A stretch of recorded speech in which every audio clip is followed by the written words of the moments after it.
Dre, there's another conversation that's going on. It's the quarterback conversation, right? The spotlight or the shit we see on social media. I noticed there was a couple things going on, and excuse me, there was two things about Taylor Heinicke, or there was actually a continuing or consistent storyline that was going on with Heinicke to this point. The main thing was that Heinicke was struggling.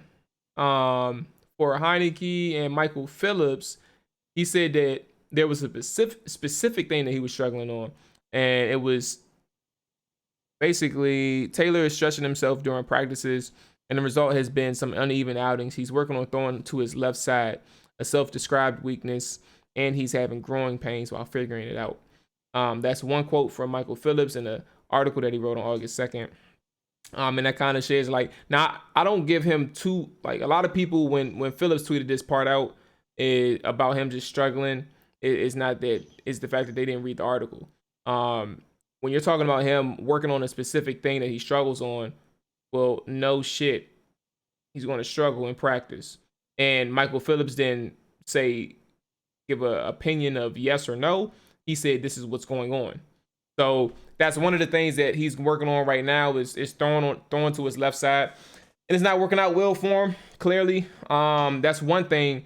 However, now I'm not gonna say that, I'm not gonna put the person's name out there because I don't know if I could even if I could do that, or I don't even want to put the heat on him in that sense. I'm not gonna say it's a source. It's not a source. But it's just the fact that he said it's just point blank.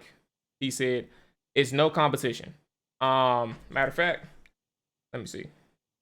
Let me see. He said point blank, it's not a competition, and that Fitzpatrick is clearly ahead right now. Heinicke needed to throw knockout punches, and it's not even close. And that's kind of where we're at with the Heinicke and Fitzpatrick conversation.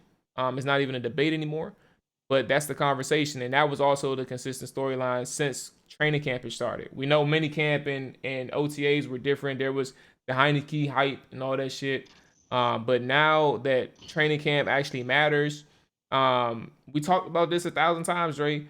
When it comes to, we understand he's not the greatest practice player, but if you're in a competition where Ron himself said that there was one, even though we don't believe it, but if he says and gives you the green light through the media that there's a competition, right, you can't stink it up in practice, no matter how bad of a practice player you are. You have this opportunity to show up. You can't just wait till the preseason game coming up in the week. You know what I'm saying? I'm gonna show these motherfuckers what I do and shit like that. You can't do that. You have to show up each and every week during practice. And clearly, Heinicke is struggling to do that. He's struggling to win the coaches over. And quite importantly, he's also struggling to win the media over. Like, there was people in the media who was saying he was good in the offseason. But if you want them to be consistent, this is proof of them being consistent. They're telling you the truth of what they're seeing, and they're not saying that he's good right now. So if anybody was wondering about the situation with the two quarterbacks, it ain't no goddamn competition right now.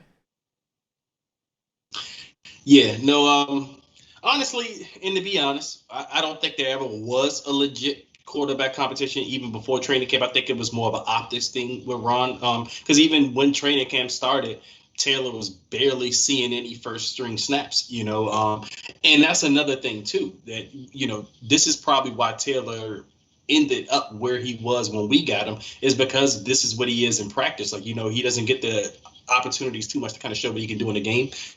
So in practice, this is what he is. And I think that's something that Taylor has to work on as well as a player. And, if he wants to have a sticking point in the NFL as a backup quarterback or whatever, he has to just, with the defenses that's adjusting to him. Because, right now, what I'm hearing is inconsistency. When training camp first started last week, when it first opened up, I heard something different. I heard, he was looking really sharp. He had a great first couple of 2 to 3 days. And now you're starting to see, I guess, as the defense getting to know a little bit more about him and they see more of him, they're adjusting to him. And now he's struggling because he doesn't know how to adjust to that yet. So that's where we're going to find out who Taylor Heinicke is as a player and if he actually has a sticking point in this league. Because if you're not going to get too many starting opportunities, where's a coach going to look at you? They only going to see you in practice. And if you can't practice, you're going to end up right back studying in somebody's finals at somebody's community college or wherever he's at. So that's no something that Heinicke has to work through as a player. You know what I'm saying? Like, the defenses are adjusting to you. Well, obviously our defense is, because like I said, he had, from what I heard, a couple of good days. And now you're starting to see that tailing off. So now, are you going to adjust to that? And what are you seeing? Can you be that player that you think you are, or to show that you're not a fluke? So he has to work on that. Yeah. So let's do a percentage thing, right? I'm not going to sit here and give you like 20 practices. I'll just say 10. I'll say 10 practices, in 2 preseason games, not all 3. Actually, I'll give all 3. 10 practices, 3 preseason games. If you like, how many practices out of those 10, if he wanted to make some noise in this competition, or if he wanted to make some noise and force a competition, how many practices are we talking about that he needs to step up in? Secondly, to back up those practices that he's showing off in front of the coaches, how many of those games are we asking him to actually look good in? We don't have to give no numbers, but like for him to actually look good in, where it's like, okay, maybe Heinicke was just getting adjusted to this team and shit like that. Maybe we need to consider him for the starter. Like, is there something that can actually salvage the opportunity that he had? I think his margin of error is really little. I don't think he has a wide margin of error in this competition, because, like I said, going into this thing, he was already behind the 8 ball. Like I said, we all know, fan base, the media, everyone kind of knew, this is Ryan Fitzpatrick's job to lose. So with that being said, it's kind of like, you're going into a championship boxing match. When you go into the championship boxing match and you're fighting the reigning title holder, you have to convincingly beat that guy. You can't just you can't just go toe to toe with him, because if you go toe to toe with him, they're going to give it to the reigning title holder. Yep. But you have to convincingly beat that guy, and that's the same thing in this quarterback competition.